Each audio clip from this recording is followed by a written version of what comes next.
अगर आप समझते हैं कि आप अपनी किसी चीज़ को देखकर महफूज हैं तो आप बहुत बड़ी गलती पर हैं।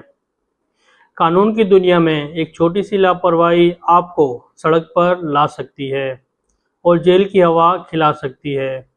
आज मैं आपको वो 5 खतरनाक दस्तावेज़ात बता रहा हूँ जो आपने मरते दम तक किसी के हाथ में नहीं देने, चाहे वो आपके कितना ही करीबी दोस्त हो या रिश्तेदार हो। सबसे पहली चीज़, अपनी गाड़ी या बाइक के असल कागजात। लोग कहते हैं भाई दोस्त ही तो है, लेकिन याद रखें अभी हाल ही में एक ऐसा ही केस सामने आया जहां एक शख्स ने अपने दोस्त को गाड़ी और कागजात चंद दिन के लिए दिए। उस दोस्त ने आगे वो गाड़ी 25 लाख में किसी और को बेच दी।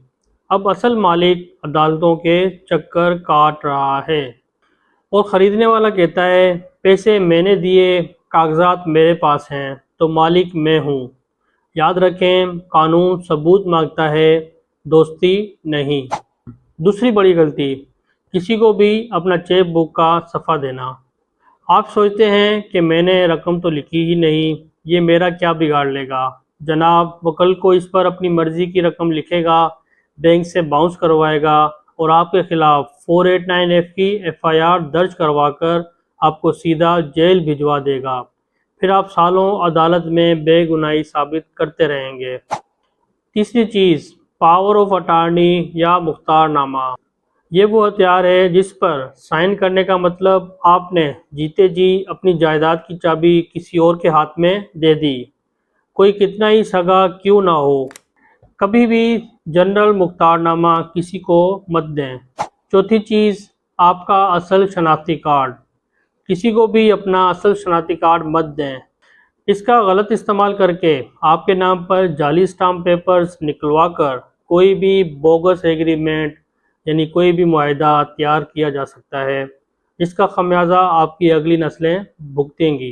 और पांचवी सबसे अहम चीज़, आपकी ज़मीन या घर की फ़र्द। लोग समझते हैं फ़र्द देने से क्या होता है। फ़र्द पर आपकी जायदाद की पूरी मालूमात, इलाका और मिल्कियत लिखी होती है। फ्रॉड करने वाले इस फ़र्द का इस्तेमाल करके एक जाली एग्रीमेंट बना लेते हैं कि मैंने इस मालिक को 25 लाख रुपए दिए हैं और अगर इसने टाइम पर ना लौटाए तो ये प्रॉपर्टी मेरी हो गई। इस एक कागज़ की वजह से लोग 20-20 साल अदालतों में धक्के खाते हैं। कानून को जानें और अपने आप को महफूज रखें।